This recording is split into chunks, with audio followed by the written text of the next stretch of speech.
আমি কি সে প্রিপারেশন নিয়েছি বলবো না, নাম আপনারা বলবেন। আমি প্রথমে 2 কোয়া রসুন আর সামান্য একটু আদা নিয়েছি, একটু গ্রাইন্ড করে নিয়েছি। এটা গ্রাইন্ড করে নিয়ে এসেছি, দেখেন। এখন কিন্তু এখানে আছে 2 কাপ চিকেন, একটা মুরগির 2টা ব্রেস্টের অংশ আমি দিয়ে দিলাম। এটা গ্রাইন্ড করে নিয়ে আসি, এটা করে নিয়ে আসলাম। চিকেন কিমা করে নিয়ে আসছি, মশলাটার সাথে মিশে গেছে। এখন লেবু রসটা চিপে দিই। এখন আমি দিয়ে দিব হচ্ছে এখানে 1 চা চামচ সয়া সস, 1 চা চামচ চিকেন সিজনিং পাউডার, লবণ দিয়ে দিব, 1 টেবিল চামচ পেঁয়াজ পাতা। এটা ফ্রোজেন করা ছিল, আমি ফ্রোজেনটা দিয়ে দিচ্ছি, কারণ সব সিজনে এটা পাওয়া যায় না আমাদের দেশে। আছে একটু ধনিয়া পাতার ডাটা কুচি, আর 2টা কাঁচামরিচ কুচি, হাফ কাপ গাজর কুচি, 1 কাপ পেঁয়াজ কুচি, সবার সাথে মেখে নিতে হবে। আমার 1 চা চামচ দিলাম বেকিং পাউডার।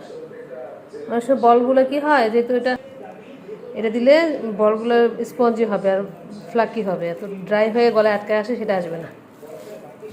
সিক্রেট ইনগ্রেডিয়েন্ট, এই ইনগ্রেডিয়েন্টের কথা আপনাকে কেউ বলবে না। আর একটু তেল দিতে হবে আমাকে, আর দিব হচ্ছে 1 টেবিল চামচ গরম তেল। তেলটা ওভেনে গরম করে নিয়ে আসছি, দিলে লুচিটা আপনার নরম হবে এবং তেলের জন্য বল বানাতে সুবিধা হবে।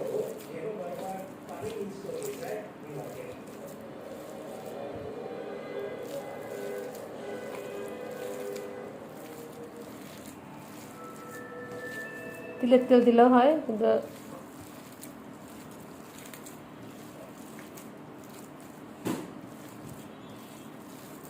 এখন এটাকে বল বানাইতে হবে। যেহেতু একটু শেল ছাড়া, এই জন্য এটা যেন নরম হয়, গলায় না আটকায়, এই জন্য সেই ব্যবস্থা করতে হবে আমাদেরকে।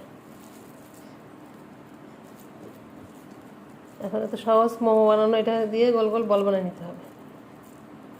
ছোটো ছোটো বানাইতে হবে, বেশি আবার এগুলো ফুলে যাবে। একটু ছোটো করে বানাইলে ভালো। এরকম সাইজে সবগুলো বল বানিয়ে নেব।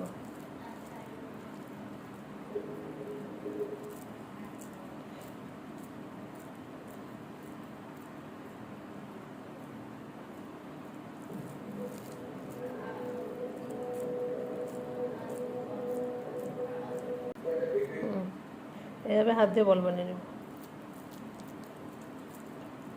বলগুলো একটু ফ্রিজে রাখবো, রেখে ঠান্ডা করে তারপরে ময়দার মধ্যে কোট করব।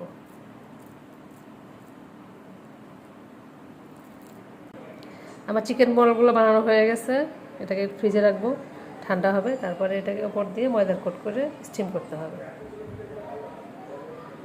একটা তেল দিতে হবে, সয়াবিন তেল। এখন দিয়ে দিলাম 1/4 কাপ রসুন কিমা। রসুনটা একটু ভেজে নিই। রসুনটা হয়ে গেছে, এবার দিয়ে দেবো তিল 1 টেবিল চামচ। 1 টেবিল চামচ সাদা তিল দিয়ে দিলাম। দিয়ে দিচ্ছি 1/4 কাপ সয়া সস। এখানে আছে চিলি ফ্লেক্স, মরিচের গুঁড়া, চিনি, লবণ স্বাদ মতো, সব দিয়ে দিচ্ছি।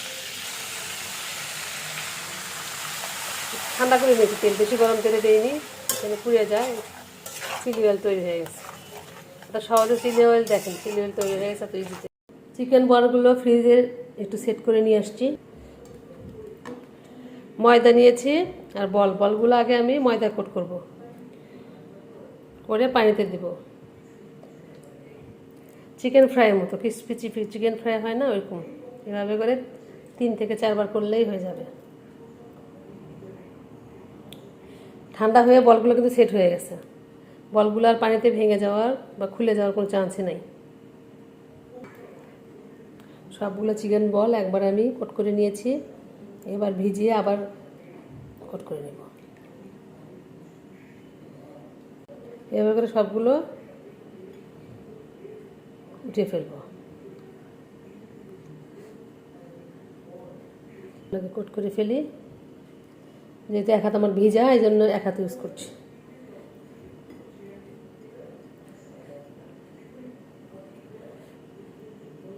এভাবে 3 বার প্রসেস করে নিই আমি। এবার কোট হয়ে গেছে, লাস্ট বার কোট করবো। এবার মিষ্টি একটা ছানার কাঁচা গোল্লার মতো লাগছে, হয়ে গেছে, করতে পারো না। এবার আসছি স্টিমের পালা। স্টিমে দিব একটা একটা করে ছেড়ে দিব, এগুলো হয়ে ওপরে ভেসে আসবে। ভেসে আসলেই হয়ে গেছে, 2-3 মিনিট লাগবে। সবগুলো আমি দিয়ে দিয়েছি পানির মধ্যে, নিজেই সেদ্ধ হয়ে ওপরে ভেসে আসবে।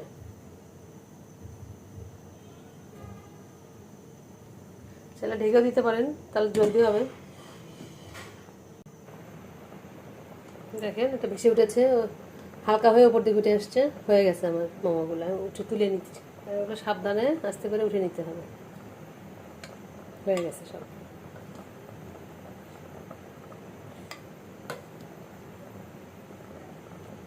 ফুলে ফুলে বড় বড় হয়ে গেছে। আমি বেকিং পাউডার দিয়েছিলাম, এর ফ্ল্যাকি হয়েছে।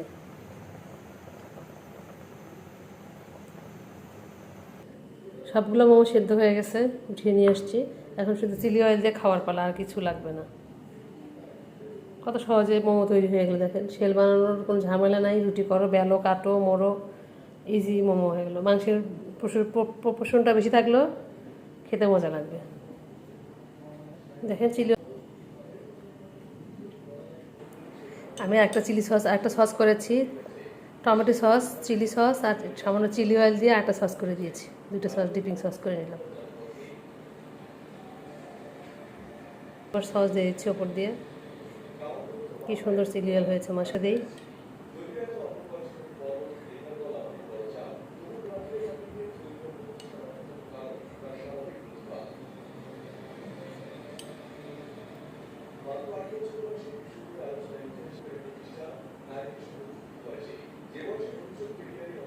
উপরে দিয়ে দিলাম ভাজা তিল, হচ্ছে পেঁয়াজ পাতা। তৈরি হয়ে গেল আমার লেজি চিকেন মোমো। দেখেন কত লোভনীয় লাগছে। টেস্ট করে দেখি, কত নরম, দেখেন কত সফট। দেখছেন ভিতরে চিকেনের ঠাসা, কত সফট। বিসমিল্লাহ,